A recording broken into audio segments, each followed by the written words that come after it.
നമസ്കാരം. നമ്മൾ ഈ കുടുംബത്തിൽ സന്തോഷമില്ല അല്ലെങ്കിൽ കുടുംബത്തിൽ പ്രശ്നങ്ങളാണ് എന്ന് പറഞ്ഞുകൊണ്ട് കരയുന്ന ഒരുപാട് പേരെ നമുക്ക് കാണാൻ കഴിയുന്നുണ്ട്. നമ്മുടെ സന്തോഷം നമ്മൾ തന്നെയാണ് കണ്ടെത്തേണ്ടത്. പ്രത്യേകിച്ച് സ്ത്രീകൾ എന്ന് പറയുമ്പോൾ അവർ ഒരു കുടുംബത്തിൻ്റെ അല്ലെങ്കിൽ ഒരു വീടിൻ്റെ ഐശ്വര്യമാണ്. അപ്പോൾ ഈ സ്ത്രീകളെ സംബന്ധിച്ചിടത്തോളം അവർ രാവിലെ എഴുന്നേൽക്കുമ്പോൾ അല്ലെങ്കിൽ അവരുടെ ഭാഗത്തുനിന്ന് ആദ്യമായി നമുക്ക് കിട്ടുന്നത് ചിലപ്പോൾ അമ്മയുടെ കയ്യിൽ നിന്നോ ഭാര്യയുടെ കയ്യിൽ നിന്നോ ഉള്ള ചായ ആയിരിക്കാം. അപ്പോൾ അതൊരു സന്തോഷത്തോടെ നമ്മൾ സ്വീകരിക്കുന്നതോടുകൂടി നമ്മുടെ ആ ഒരു ദിവസം തുടങ്ങുകയാണ്.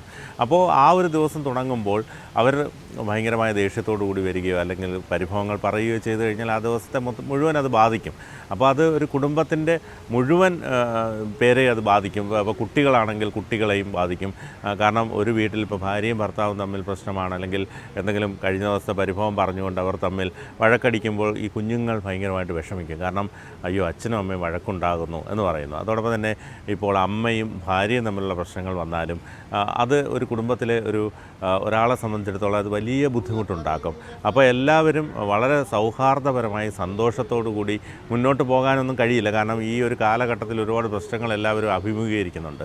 അപ്പോൾ അതിനെല്ലാം വളരെ തന്മയത്വത്തോടു കൂടി മുന്നോട്ട് കൊണ്ടുപോകാൻ, തന്മയത്വത്തോടു കൂടി അതിനെ മുന്നോട്ട് കൊണ്ടുപോകാൻ കഴിഞ്ഞാൽ മാത്രമേ അത് നമുക്ക് ആ ഒരു കുടുംബത്തിൻ്റെ ഒരു കെട്ടുറപ്പ് നല്ല രീതിയിൽ മുന്നോട്ട് പോകാൻ കഴിയുകയുള്ളൂ. അപ്പോൾ അതുകൊണ്ട് എല്ലാവരുടെയും സന്തോഷം എല്ലാവരും തന്നെയാണ് കണ്ടെത്തുന്നത്. നമുക്കിപ്പോൾ പുതിയ തലമുറയുടെ ഏറ്റവും വലിയൊരു പ്രശ്നം എന്ന് പറയുന്നത് പുതിയ തലമുറകൾ ഈ ലഹരി പദാർത്ഥങ്ങൾക്ക് അടിമയാകുന്നത് നമ്മൾ കാണുന്നുണ്ട്. പലപ്പോഴും ഒരു പ്രശ്നം വന്നത് ഒരു കുട്ടി കത്തിക്കുന്ന സാഹചര്യമുണ്ടായി. അല്ലെങ്കിൽ ഈ മയക്കുമരുന്ന് ലഭിക്കാതെ വരുമ്പോഴത്തേക്കും അവർ വീട്ടിലുള്ളവരെ ബുദ്ധിമുട്ടിക്കുന്ന അല്ലെങ്കിൽ വീട്ടിലുള്ളവരെ ദ്രോഹിക്കുന്ന നടപടിയിലേക്കൊക്കെ കടക്കുന്നത് ഒരുപക്ഷെ ആ വീട്ടിലെ സാഹചര്യങ്ങളാകാം. നമ്മളിപ്പോൾ മണിച്ചിത്രത്താഴ് എന്നൊരു സിനിമ എടുത്ത് പരിശോധിച്ചാൽ അതിൽ ഈ നാഗവല്ലിയാകുന്ന ഗംഗ ഈ കുടുംബത്തിൽ അല്ലെങ്കിൽ ഈ ഒരു തറവാട്ടിൽ വന്നപ്പോഴാണോ ഈ ഗംഗയുടെ ശരീരത്തിലേക്ക് നാഗവല്ലി കയറുന്നത് എന്ന് നമ്മൾ നോക്കുമ്പോൾ അതിൽ മോഹൻലാൽ പിന്നീട് അതിൻ്റെ ഒരു ചരിത്രപരമായ വിഷയങ്ങളിലേക്ക് പോകുന്ന ഒരു കാഴ്ച നമ്മൾ കാണുന്നുണ്ട്. കാരണം സുധീഷിനോടൊപ്പം ഒരു സൈക്കിളിൽ പോയി ഈ ശോഭനയുടെ ബാല്യകാലം അല്ലെങ്കിൽ സ്കൂളിൽ പഠിക്കുന്ന കാലഘട്ടം നോക്കിയപ്പോൾ അതിനെന്തൊക്കെയോ ഒരു ഫ്രസ്ട്രേഷൻസ് അല്ലെങ്കിൽ ഒരു ഡിപ്രഷൻ ആ സമയത്ത് ആ ശോഭനയുടെ മനസ്സിലുണ്ടാകുന്നു. അത് പിന്നീട് വളർന്നാണ് ഇത്തരത്തിൽ വലിയ പ്രശ്നത്തിലേക്ക് പോകുന്നത്. അപ്പോൾ ഈ പറഞ്ഞതുപോലെ ഒരു പ്രശ്നം ഒരു യുവതിയായ സമയത്തല്ല ഗംഗയിൽ ഉണ്ടാകുന്നത്, അത് കൗമാരപ്രായത്തിൽ തന്നെ വന്നു എന്ന് പറയുക.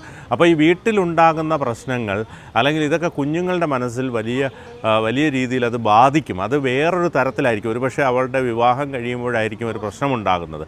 അത് കുട്ടിക്കാലത്തുണ്ടായ ഒരു ട്രോമ ആയിരിക്കാം. അപ്പോൾ ഇത്തരത്തിലുള്ള പ്രശ്നങ്ങൾ ഒഴിവാക്കാൻ നമ്മൾ കുടുംബത്തിലുള്ളവർ എല്ലാവരും പരസ്പരം വിചാരിക്കുക, എൻ്റെ മകനാണ് അല്ലെങ്കിൽ എൻ്റെ ഭാര്യയാണ്, എൻ്റെ ഭർത്താവാണ്, അല്ലെങ്കിൽ ആ രീതിയിൽ എൻ്റെ സഹോദരനാണ് എന്ന രീതിയിൽ ചിന്തിച്ചുകൊണ്ട് പരസ്പരം ക്ഷമിച്ചും പരസ്പരം സൗഹാർദ്ദപരമായി മുന്നോട്ട് പോയി കഴിഞ്ഞാൽ ഒരു പരിധിവരെയുള്ള പ്രശ്നങ്ങളെല്ലാം ഒഴിവാക്കാൻ കഴിയും. സമാധാനം തീരെ ഇല്ലെന്നുണ്ടെങ്കിൽ നമ്മൾ ആ സമാധാനം കണ്ടെത്താനുള്ള മാർഗ്ഗങ്ങൾ നോക്കുക. കാരണം അതിന് വേണ്ടിയിട്ട് നമ്മൾ പരിശ്രമിക്കുക. കാരണം ഇത്രയധികം ഒരുപാട് പ്രശ്നങ്ങൾ ഇപ്പോൾ നമ്മൾ കൂട്ടുകുടുംബ വ്യവസ്ഥിതിയിൽ നിന്ന് അണുകുടുംബ വ്യവസ്ഥയിൽ നിന്ന് മാറിക്കൊണ്ട് നമ്മൾ ചെറിയ കുടുംബങ്ങളിലേക്ക് മാറുകയാണ്. അപ്പോൾ ആ കുടുംബത്തിലുള്ളവർ ഇപ്പോൾ നമ്മൾ ഒരു വീട്ടിൽ വന്നു കഴിഞ്ഞാൽ വൈകുന്നേരം ആകുമ്പോൾ ഭർത്താവ് ഒരു മൊബൈൽ കുത്തിക്കൊണ്ടിരിക്കും, ഭാര്യ മറ്റൊരു മൊബൈലുമായിട്ടിരിക്കും, കുട്ടികൾ ആ രീതി മാറിക്കൊണ്ട് പരസ്പരം അവരെല്ലാം കൂടെ സംസാരിച്ച് അവരുടെ ഇപ്പോൾ മകളാണെങ്കിൽ സ്കൂളിലെ കാര്യങ്ങൾ, മകനാണെങ്കിൽ സ്കൂളിലെ കാര്യങ്ങൾ പറയുന്നു, ഭർത്താവ് ഓഫീസിലെ തമാശകൾ പറയുന്നു, ഭാര്യ അവിടുത്തെ വീട്ടിലുണ്ടായ സംഭവങ്ങൾ, അല്ലെങ്കിൽ ജോലി ചെയ്യുന്ന ഭാര്യയാണെങ്കിൽ ജോലി സ്ഥലത്തെ സംഭവങ്ങൾ പറയുന്നു. ഇതെല്ലാം പരസ്പരം സന്തോഷത്തോടെ പറഞ്ഞ് ഒരുമിച്ച് ഭക്ഷണം കഴിച്ച് സന്തോഷത്തോടെ കിടന്നുറങ്ങുന്നു. ഒരു ദിവസം രാവിലെ എഴുന്നേൽക്കുമ്പോൾ വളരെ സന്തോഷത്തോടെ ഒരു ദിവസം മുന്നോട്ട് കൊണ്ടുപോവുകയാണെങ്കിൽ ജീവിതത്തിലുള്ള ഒരു പരിധിയിലുള്ള പ്രശ്നങ്ങളെല്ലാം തന്നെ ഒഴിവാക്കാൻ സാധിക്കും.